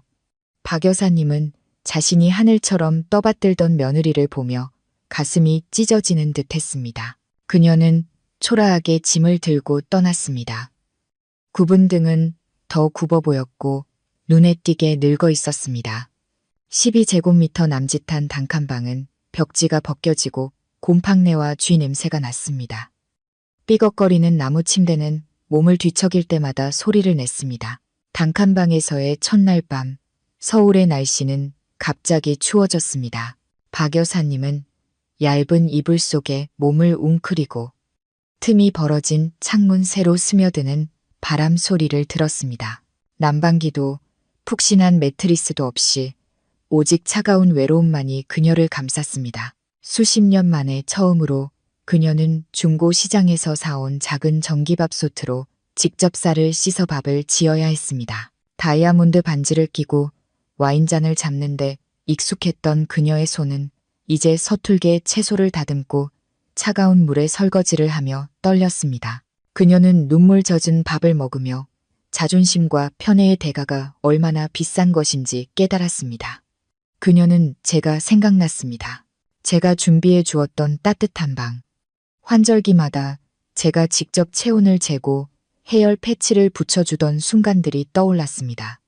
그때는 그것이 당연한 의무라고 생각했습니다. 이제 어둠 속에서 홀로 누워 있으니 비로소 진정한 정은 지영 씨의 달콤한 혀끝이 아니라 저의 말없이 실천하던 배려에 있었다는 것을 절실히 깨달았습니다. 하지만 후회하기엔 너무 늦었습니다. 엎질러진 물은 다시 담을 수 없는 법이니까요. 그해 겨울은 박 여사님의 인생에서 가장 길고 혹독한 겨울이 될 것이었습니다. 그해 설은 전에 없던 기묘한 분위기 속에서 지나갔습니다. 공허한 파티의 시끄러운 웃음소리도 시어머니가 화려한 옷을 입고 친척들에게 자랑하는 모습도 더 이상 없었습니다. 빌라는 고요함에 잠겼지만 그것은 새로운 질서가 세워진 평온한 고요함이었습니다. 저는 준호의 용돈과 신용카드를 모두 정지시켰습니다. 그는 난생 처음으로 주머니에 몇만 원밖에 없는 상태로 외출하는 기분을 맛보았습니다. 궁핍함은 사람을 초라하게 만들지만 때로는 정신을 차리게도 합니다. 준호는 더 이상 친구들과 밤새 술을 마시지 않았습니다. 아내에게 돈줄이 막힌 빈털터리 도련님과 어울리고 싶어하는 친구는 없었으니까요. 그는 제 시간에 출근하고 일찍 퇴근하기 시작했습니다. 그리고 처음으로 저는 그가 발코니에 멍하니 앉아 담배를 피우는 모습을 보았습니다. 그의 시선은 멀리 어머니가 머무는 초라한 단칸방이 있는 도시의 어느 한 구석을 향해 있었습니다. 어느 늦은 저녁 아주버님인 민준 씨가 갑자기 준호를 찾아왔습니다. 그는 초췌했고 옷은 허름했습니다. 예전에 제 돈으로 치장하던 모습과는 딴판이었죠. 민준 씨는 소파에 앉아 저를 쳐다보지도 못하고 준호에게 나지막이 말했습니다. 형이 방금 어머니 뵙고 오는 길인데 거긴 정말 끔찍하더라. 벽에는 곰팡이가 슬고 공용 화장실은 더럽고 어머니 연세에 어떻게 견디시겠냐. 어제는 어머니가 컵라면으로 끼니를 때우시는 걸 봤는데 정말 속이 상해서 죽는 줄 알았다. 준호는 고개를 숙이고 절망감에 머리를 쥐어뜯었습니다. 형, 나도 어떻게 해야 할지 모르겠어. 돈은 없고 서연이는 단호하고 형수는 어머니를 다시 모실 생각이 전혀 없잖아. 우리 형제는 정말 쓸모없는 놈들인가 봐. 준호의 그 말은 집안의 두 기둥이었던 두 남자의 얼굴에 찬물을 끼얹는 것과 같았습니다. 지난 몇 년간 그들은 아내와 재수 씨의 돈에 기대어 살았습니다. 성인으로서 부모를 봉양해야 할 책임을 잊고 있었던 거죠. 민준 씨는 긴 한숨을 내쉬더니 주머니에서 구겨진 지폐 몇 장을 꺼내 테이블 위에 올려놓았습니다. 이건 내가 설 연휴 며칠 동안 배달 아르바이트에서 번 돈이야. 지영이 몰래 챙겨뒀어. 내가 가진 돈 좀 보태서 내일 우리 둘이 어머니께 가져다 드리자. 고기라도 좀 사드시게. 라면 드시는 모습은 정말 못 보겠더라. 준호는 형의 땀으로 젖은 돈다발을 보고 눈시울이 붉어졌습니다. 그도 지갑을 꺼내 얼마 전 받은 얼마 안 되는 야근 수당 20만 원을 보탰습니다. 저는 계단 위에서 그 모든 광경을 지켜보고 있었습니다. 마음속에서 형언할 수 없는 감정이 피어올랐습니다. 통쾌함도 동정심도 아닌 희미한 희망이었습니다. 마침내 기생하는 삶을 살던 이 남자들이 어머니의 고통 앞에서 부끄러움을 느끼고 마음 아파하기 시작한 것입니다. 그리고 더 중요한 것은 제게 손을 벌리는 대신 자신의 노동으로 효도하기 시작했다는 점입니다. 그것은 제가 주었던 그 어떤 돈보다도 깨끗하고 의미 있는 돈이었습니다. 비록 너무나 초라한 액수였지만요. 정월 대보름이 지난 어느 날 서울에는 아직 봄의 쌀쌀함이 남아 있었습니다. 제가 서재에서 일하고 있을 때 경비 아저씨에게서 전화가 왔습니다. 시어머니라고 밝힌 할머니 한 분이 정문 앞에서 저를 만나고 싶어 한다는 것이었죠. 저는 CCTV 화면을 켰습니다. 화면 속 박 여사님은 초라하고 가련할 정도로 작아 보였습니다. 낡고 해진 옷을 입고 있었고 곱게 염색했던 머리는 절반이나 희끗희끗해진 채로 대충 묶여 있었습니다. 그녀는 거대한 철문 옆에 기대서서 검은 비닐봉지를 들고 간절한 눈빛으로 안을 들여다보고 있었습니다. 예전에 손가락으로 사람들을 부리며 호통치던 권위 있는 시어머니의 모습은 온데간데 없었죠. 지금 그녀는 동정을 구하는 거린 같았습니다. 준호가 문을 열어주려 했지만 저는 그를 막았습니다. 가만히 있어요. 지금 마음 약해지는 건 어머니한테 도움이 안 돼요. 이 교훈은 확실하게 배우셔야 해요. 저는 화면으로 그녀를 지켜봤습니다. 그녀는 비닐봉지에서 값싼 약과 한 상자와 검게 변한 사과 몇 개를 꺼냈습니다. 아마 제게 화해의 선물로 가져온 모양이었습니다. 저는 인터콤 버튼을 눌렀습니다. 제 목소리는 정문의 스피커를 통해 차갑고 멀게 울려 퍼졌습니다. 어머니, 무슨 일이세요? 제가 지금 회의 중이라 나가볼 수가 없네요. 박 여사님은 제 목소리에 깜짝 놀랐습니다. 그녀는 카메라에 대고 허둥지둥 말했습니다. 서연아, 내가 잘못했다. 너랑 손주 주려고 과일 좀 사왔다. 잠깐 들어가서 얘기 좀 하면 안 될까? 집이 너무 그립고 우리 손주도 너무 보고 싶구나. 저는 마음의 동요를 억누르기 위해 깊은 숨을 들이쉬었습니다. 어머니 마음은 감사히 받겠습니다. 선물은 받겠지만 집으로 들어오시는 건 곤란해요. 제가 말씀드렸죠. 진정으로 가족의 소중함과 존중을 깨달으셨을 때 이 문은 다시 열릴 거라고요. 지금은 그만 돌아가셔서 건강 잘 챙기세요. 저는 스피커를 끄고 경비 아저씨에게 전화를 걸어 선물을 대신 받아달라고 부탁했습니다. 동시에 제가 미리 준비해둔 현금 50만 원이 든 봉투와 홍삼 선물 세트를 어머니께 드리라고 했습니다. CCTV를 통해 박 여사님이 경비 아저씨에게서 선물과 봉투를 받는 모습이 보였습니다. 그녀의 눈에서 눈물이 쏟아졌습니다. 그녀는 한참 동안 망설이다가 한때 당연히 자신의 것이라 여겼던 빌라의 차가운 쇠창살을 떨리는 손으로 만졌습니다. 그리고는 고개를 숙이고 힘없이 돌아서 걸어갔습니다. 그녀의 비틀거리는 그림자가 뜨거운 아스팔트 위로 길게 늘어졌습니다. 제 옆에 앉아있던 준호는 아이처럼 소리내어 울었습니다. 저는 그를 위로하지 않고 그저 어깨에 손을 얹어 가볍게 쥐어주었습니다. 때로는 잔인함이 진정한 사랑일 수 있습니다. 저는 그녀가 고통의 밑바닥까지 내려가야만 비로소 다시 떠올라 다른 사람이 될 수 있다고 믿었습니다. 그의 섣달 그린 밤은 박 여사님 인생에서 가장 긴 밤이었습니다. 12제곱미터의 단칸방에서 그녀는 낡은 나무 침대에 웅크리고 앉아 도심에서 들려오는 제야의 종소리를 들었습니다. 창문 틈으로 새어 들어온 불꽃놀이에 희미한 빛이 얼룩진 벽지를 비추었습니다. 그녀는 삐걱거리는 플라스틱 상 위에 저녁 시장에서 급히 사온 약밥 한 접시와 작고 질긴 닭백숙 한 마리를 올려놓았습니다. 그녀의 송년 만찬은 그것이 전부였습니다. 그녀는 향 3개를 피웠고 매캐한 연기에 며칠 동안 울어 퉁퉁 부은 눈이 따가웠습니다. 그녀는 조상님께 중얼거리며 자손들의 평안을 빌었습니다.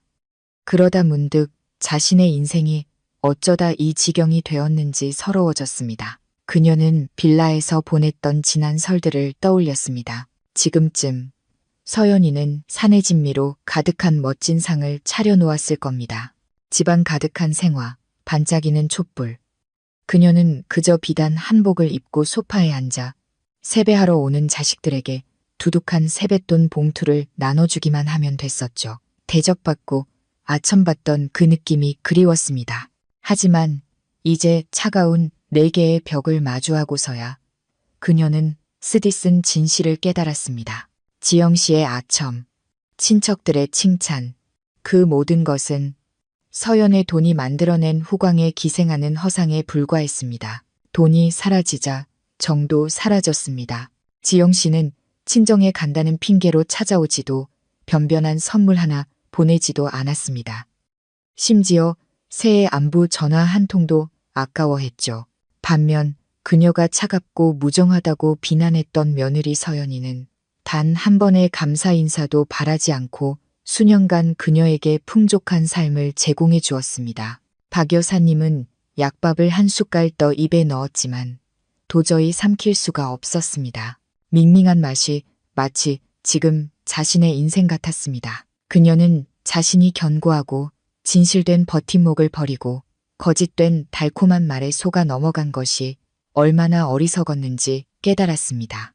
제야의 밤에 찾아온 고독은 그녀의 마음을 갉아먹으며 가족이라는 2글자의 가치를 그 어느 때보다 절실하게 느끼게 했습니다. 그녀는 시간을 되돌릴 수만 있다면 절대로 며느리들을 비교하거나 편애하지 않으리라 다짐했습니다. 서연이를 친딸처럼 아껴주리라 다짐했습니다. 하지만 제야의 종소리는 뺏었고 다시 깊은 정적이 흘렀습니다. 초라한 단칸방 안에는 늙은 여인의 처량한 한숨 소리만이 울려 퍼졌습니다. 새해가 밝자 남쪽 지방의 햇살은 더욱 강렬해졌습니다. 마치 이미 바닥난 박 여사님의 인내심을 불태우려는 듯이요. 심리적 압박과 부실한 식사로 인해 그녀의 건강은 급격히 나빠졌습니다. 어느 뜨거운 정오, 화장실에 물통을 들고 가려던 박 여사님은 눈앞이 캄캄해지고 가슴이 쥐어짜는 듯한 통증을 느끼며 쓰러졌습니다. 그녀는 축축한 바닥에 정신을 잃고 쓰러졌습니다. 다행히 세제를 빌리러 왔던 잘디한 이웃 아주머니가 그녀를 발견하고 사람들을 불러 병원으로 옮겼습니다. 사람들은 그녀의 핸드폰에서 가장 최근 통화 기록인 지영 씨에게 전화를 걸었습니다. 네일샵에서 손톱 관리를 받던 지영 씨는 시어머니가 쓰러졌다는 소식에 얼굴을 찌푸렸습니다. 그녀는 민준 씨에게 전화해 말했습니다. 여보, 어머니가 쓰러져서 병원에 가셨대요. 당신이 좀 가봐요. 나 지금 손톱 관리받는 중이라 못 가요. 그리고 거기 갔다간 병원비 내라고 할까봐 무서워요. 우리 돈 없는 거 알잖아요. 인력 시장에서 일하던 민준 씨는 어머니가 쓰러졌다는 소식에 하던 일을 팽개치고 병원으로 달려가며 동시에 준호에게도 연락했습니다. 구립병원 응급실. 박 여사님은 시끄럽고 혼잡한 복도 간이 침대에 의식 없이 누워 있었습니다. 의사는 고혈압성 쇼크로 인한 가벼운 뇌졸중이라며 즉시 입원해서 정밀 검사와 집중 치료를 받아야 한다고 했습니다. 보호자에게 입원 보증금 500만 원을 먼저 내라고 요구했습니다. 500만 원. 제게는 저녁 식사 한 끼 값에 불과한 돈이었지만 민준 씨와 준호에게는 전 재산과도 같았습니다. 민준 씨는 주머니를 다 뒤져도 몇만 원밖에 없었습니다. 준호의 사정도 나을 바 없었죠. 월급날은 아직 멀었고 비상금은 제가 철저히 관리하고 있었으니까요. 두 남자는 서로를 쳐다보며 어찌할 바를 몰라 했습니다. 무력감과 창피함에 얼굴이 일그러졌죠. 그들은 제게 감히 전화할 엄두를 내지 못했습니다. 자존심 때문이기도 했고 어머니가 저지른 일들 때문에 제가 거절할까봐 두려웠기 때문입니다. 의사는 돈을 내지 않으면 일반 병실에 누워 기본적인 처치만 받을 수 있고 좋은 약이나 의료 장비는 쓸 수 없다고 재촉했습니다. 준호는 이를 악물고 핸드폰이라도 팔려고 했지만 민준 씨가 그를 말리며 지영 씨에게 전화해 보겠다고 했습니다. 하지만 10번을 걸어도 지영 씨는 전화를 받지 않았습니다. 그녀의 현실적이고 잔인한 본성이 적나라하게 드러나는 순간이었습니다. 시어머니는 돈이 있을 때는 금광이었지만 돈이 없고 병들자 멀리해야 할 빚더미에 불과했던 것입니다. 저는 박 여사님이 입원했다는 소식을 준호나 민준 씨가 아닌 제가 몰래 심어둔 정보원으로부터 들었습니다. 바로 그 단칸방 옆집의 마음씨 좋은 이웃 아주머니였죠.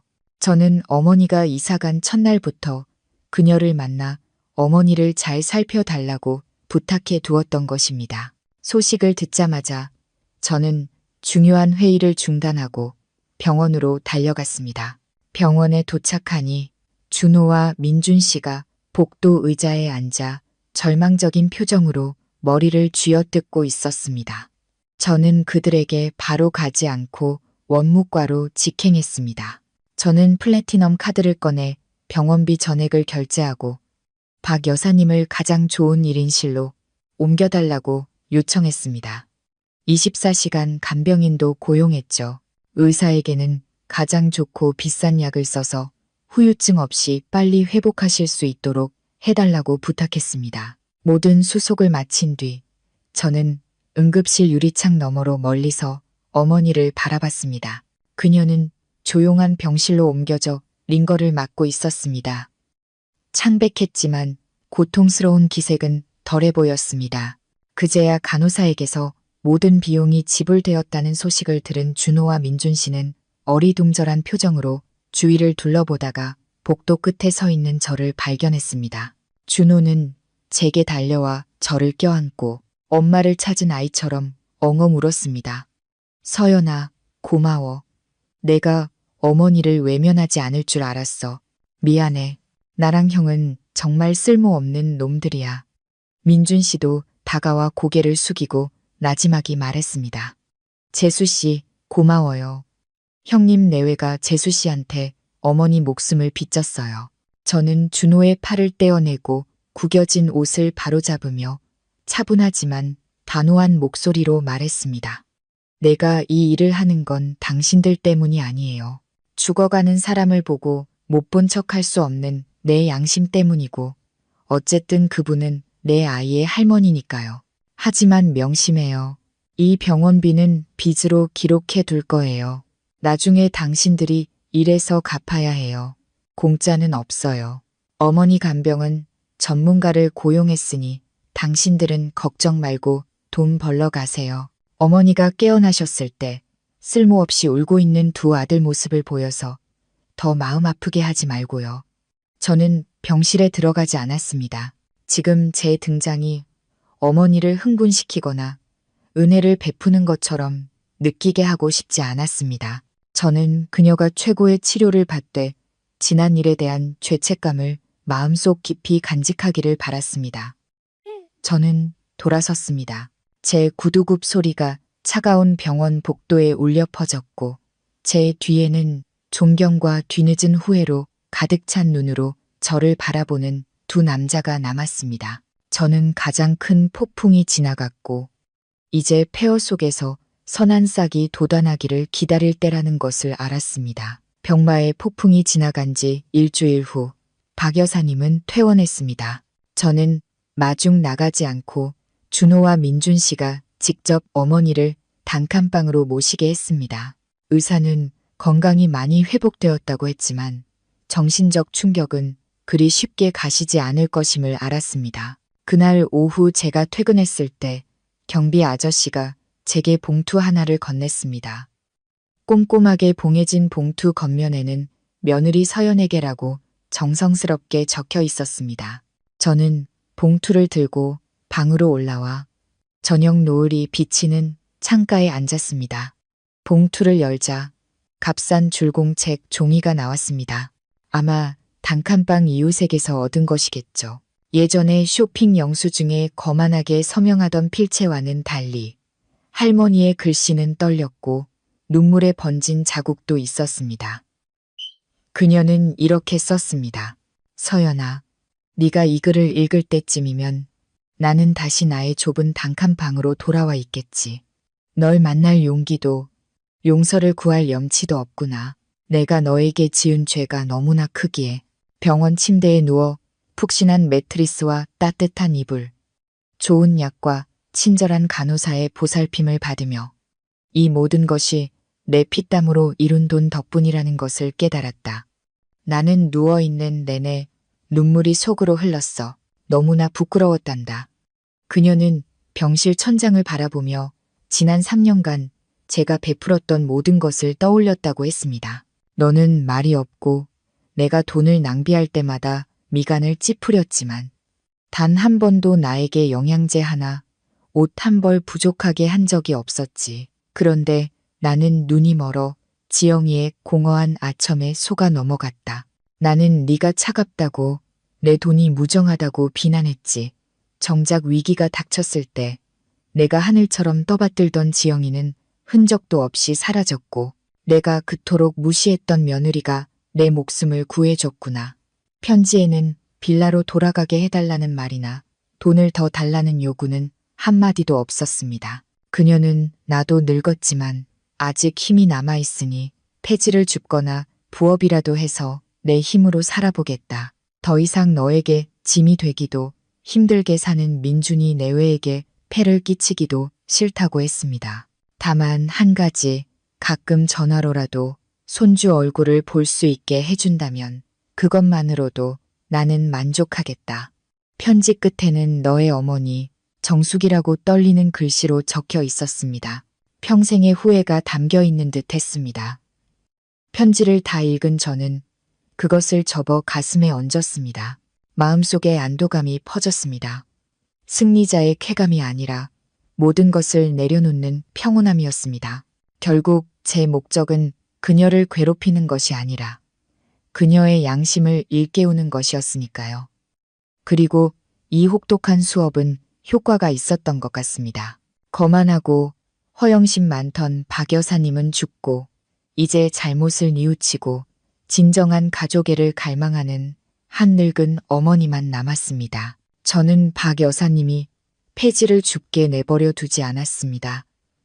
어쨌든 그녀는 제 남편의 어머니이자 제 아이의 할머니니까요. 부자인 제가 시어머니를 길거리에서 고생시킨다는 소리를 들을 수는 없었죠. 하지만 예전처럼 빌라에 다시 모시고 살 수도 없었습니다. 깨진 그릇은 다시 붙여도 금이 남는 법입니다. 수많은 상처를 안고 한 지붕 아래 사는 것은 서로에게 어색함과 불편함만 더할 뿐이었죠. 저는 조용히 부동산에 연락해 저희 집에서 차로 20분 거리에 있는 중산층 아파트를 하나 매입했습니다. 방 2개짜리 아파트는 호화롭지는 않았지만 깨끗하고 환했으며 공원과 편의시설이 잘 갖춰져 있었습니다. 저는 사람을 시켜 집을 새로 단장하고 침대부터 주방용품, 가전제품까지 모든 것을 새 것으로 채워 넣었습니다. 어느 화창한 일요일 아침, 저는 차를 몰아 박 여사님의 단칸방으로 갔습니다. 저의 등장에 그녀는 깜짝 놀라 어쩔 줄 몰라 했습니다. 낡은 몸챈 바지를 입고 문 앞에서 채소를 다듬고 있던 참이었죠. 저는 긴 말 없이 말했습니다. 어머니, 저랑 잠깐 가실 데가 있어요. 드릴 말씀이 있습니다. 그녀는 조심스럽게 차에 올라탔습니다. 비싼 가죽 시트가 더러워질까봐 구석에 몸을 웅크리고 앉아 있었죠. 저는 그녀를 새 아파트로 데려갔습니다. 문을 열자 환한 햇살이 쏟아져 들어왔고 발코니에서 시원한 바람이 불어왔습니다. 박 여사님은 멍하니 주위를 둘러보며 무슨 일인지 영문을 몰라 했습니다.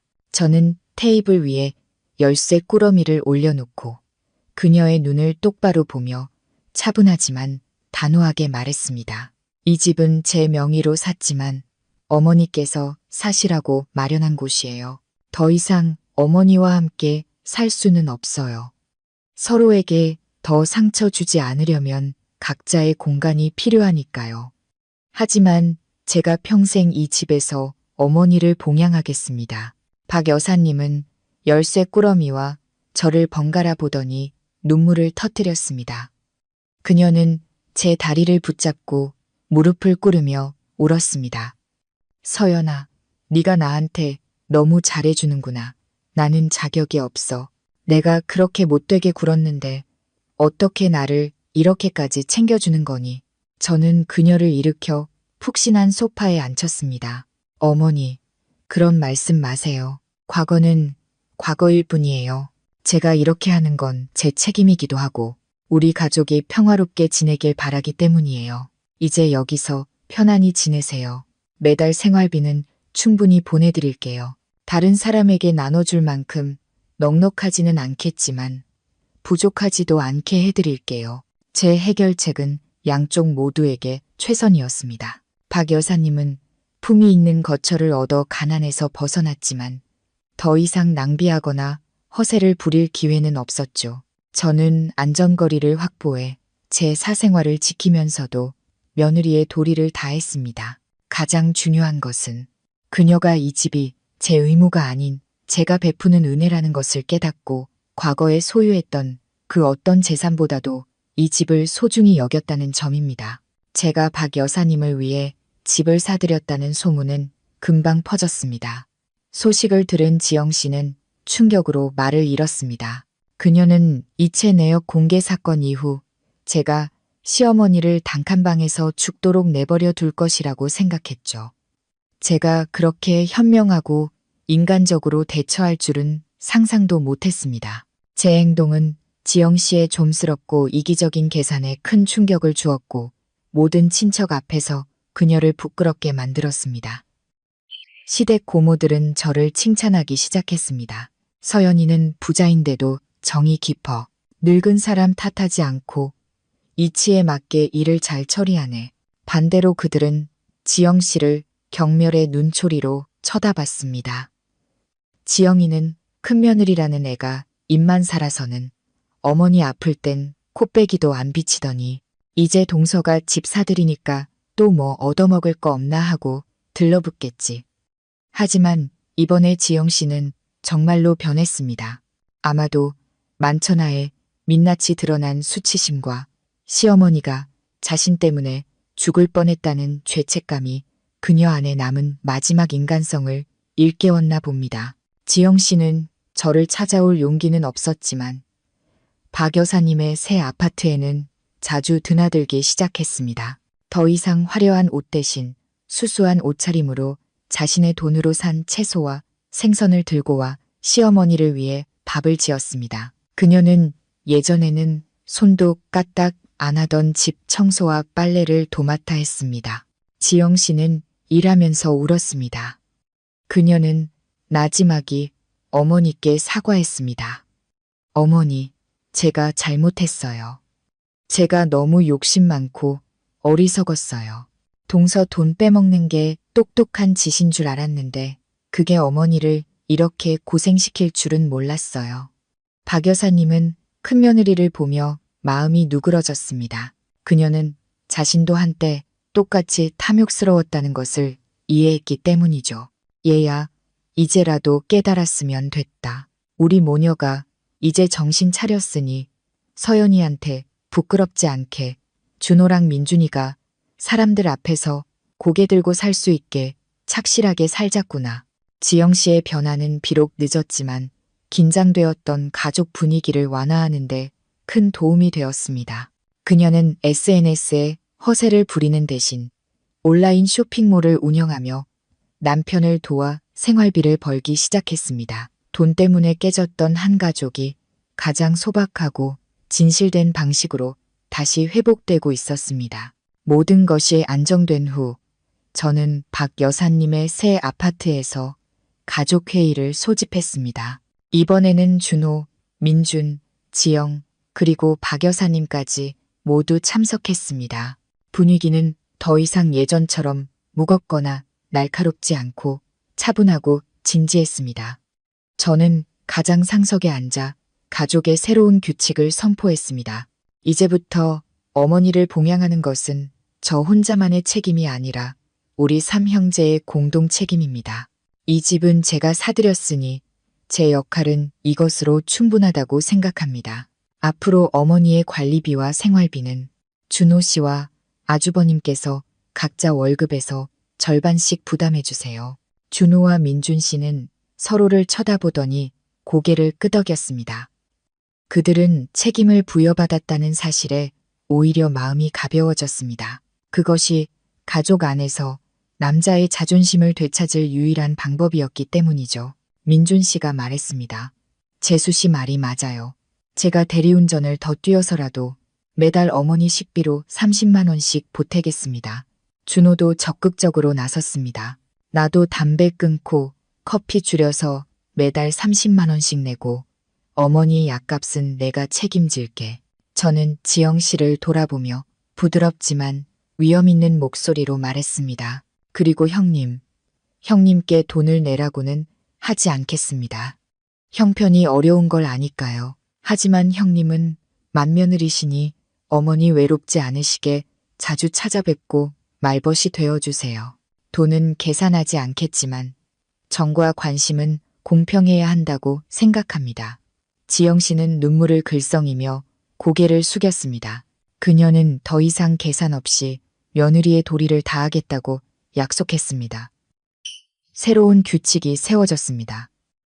주말마다 자식과 손주들이 박 여사님 댁에 모여 식사를 했습니다. 예전처럼 식당에서 배달시킨 사내진미가 아니라 지영 씨와 준호, 민준 씨가 함께 부엌에서 만든 따뜻한 집밥이었죠. 저는 그저 와서 식사를 하고 조카들과 놀아주며 가끔 과일을 사갔습니다. 그런 식사 자리에서 저는 박 여사님이 그 어느 때보다 많이 웃는 것을 보았습니다. 재물을 자랑하던 거만한 웃음이 아니라 진정한 사랑 속에서 사는 노인의 평온하고 만족스러운 미소였습니다. 그녀는 민준 씨에게 고기를 집어주고 준호에게 나물을 챙겨주었습니다. 그리고는 저를 깊은 감사의 눈빛으로 바라보았습니다. 그녀는 저의 단호함이 무너지기 직전에 이 가족을 구하고 모든 것을 도리와 인륜의 올바른 궤도로 되돌려 놓았다는 것을 이해했습니다. 1년이 눈 깜짝할 사이에 지나고 또다시 설이 다가왔습니다. 서울은 화려한 불빛으로 빛났고 거리는 설 준비를 하는 사람들로 붐볐습니다. 하지만 올해 저는 더 이상 설을 생각하며 압박감이나 피로를 느끼지 않았습니다. 섣달 그 잼날 오후, 저는 준호와 아들을 태우고 박 여사님의 아파트로 향했습니다. 문을 열고 들어서는 순간 돼지고기찜 냄새, 짭짤한 장아찌 냄새, 그리고 은은한 향 냄새가 코끝을 스치며 제 안에 이상하리 많지 평온한 감정을 불러일으켰습니다. 작은 집은 깔끔하고 아늑하게 꾸며져 있었습니다. 조상님을 모신 제사상에는 오색 과일이 예쁘게 놓여 있었죠. 박 여사님은 짙은 색의 고운 한복을 입고 계셨는데 퇴원하셨을 때보다 훨씬 건강하고 혈색이 좋아 보이셨습니다. 저를 보시자 차리던 음식을 내려놓고 달려나와 환하게 웃으셨습니다. 서연이 왔구나. 이리 온. 엄마가 오렌지 주스 타줄게. 오는 길에 덥지는 않았니? 부엌에 있던 지영 씨도 달려나와 앞치마에 손을 닦으며 반갑게 인사했습니다. 동서, 어서 와요. 동서가 제일 좋아하는 잡채 방금 만들었어요. 이따 맛보고 내 솜씨가 늘었는지 좀 봐줘요. 민준 씨와 준호는 발코니에서 전등을 고치고 있었습니다. 아내와 아이들이 온 것을 보고는 얼굴에 기쁨이 가득했습니다. 송년 만찬은 웃음소리로 가득했습니다. 아무도 지난 일을 꺼내거나 누가 더 잘 살고 못 사는지를 비교하지 않았습니다. 모두가 함께 모여 지난 한 해의 기쁘고 슬펐던 이야기들을 나누었습니다. 모두가 새해를 축하하며 잔을 부딪혔을 때 박 여사님이 떨리는 손으로 일어나 가장 맛있고 노릇하게 부쳐진 전을 집어 제 그릇에 가장 먼저 놓아주셨습니다. 온 가족이 모인 앞에서 그녀는 차분하고 감동적인 목소리로 말했습니다. 서연아, 고맙다. 내가 가장 최악이었을 때 나를 버리지 않아줘서 고맙다. 나뿐만 아니라 이 집안 전체에 진정으로 사는 법이 무엇인지 가르쳐줘서 고맙다. 이 맛있는 전은 너에게 가장 먼저 주마. 새해에도 건강하고 계속해서 우리 가족의 든든한 버팀목이 되어주렴. 저는 그릇에 담긴 정과 시어머니의 온화한 얼굴을 번갈아 보았습니다. 코끝이 찡해졌습니다. 저는 그 마음을 가장 소중하게 미소로 받아들였습니다. 저는 깨달았습니다. 행복은 통쾌한 복수도 시어머니와의 전쟁에서의 승리도 아니라는 것을요. 진정한 행복은 자신을 지킬 경계를 세울 수 있는 강인함과 다른 사람이 돌아올 길을 열어줄 수 있는 너그러움을 동시에 가질 때 찾아온다는 것을요. 저는 준호와 지영, 민준, 그리고 즐겁게 뛰어노는 아이들을 바라봤습니다. 수많은 풍파를 겪은 이 가족은 마침내 평온한 안식처를 찾았습니다. 그리고 한때 무시당했던 둘째 며느리인 저는 이제 뜨거운 가슴과 차가운 머리로 이 가정의 불씨를 지키는 영혼이 되었습니다. 밖에서는 새해를 알리는 불꽃이 하늘을 수놓고 있었습니다. 온전한 화합과 사랑의 봄이 다시 찾아온 것입니다. 이 이야기는 단순히 우리 가족의 해피엔딩으로 끝나지 않습니다.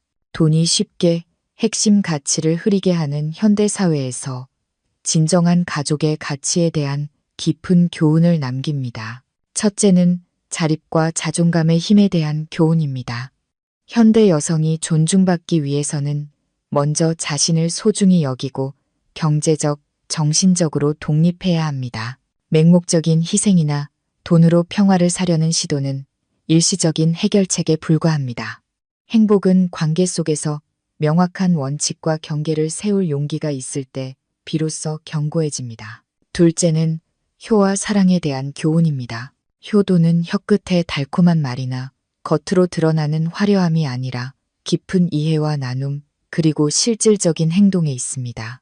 돈은 봉양의 수단이 될 수 있지만 결코 진심 어린 관심을 대체할 수는 없습니다. 때로는 과도한 물질적 풍요가 오히려 인간의 성장과 감사하는 마음을 죽이는 독이 되기도 합니다. 마지막으로 용서와 관용의 가치입니다. 완벽한 사람은 없으며 인간은 실수를 통해 진정으로 성장합니다. 처벌은 일시적인 통쾌함을 줄 수 있지만 오직 너그러운 마음만이 깊은 상처를 치유하고 관계를 회복시킬 수 있습니다. 미움을 내려놓는 것은 다른 사람을 위한 선물이 아니라 우리 자신의 영혼을 해방시켜 더 가볍게 살고 앞으로 다가올 좋은 것들을 받아들일 수 있게 하는 방법입니다. 하는 방법입니다. 하는 방법입니다. 하는 방법입니다. 하는 방법입니다. 하는 방법입니다. 하는 방법입니다.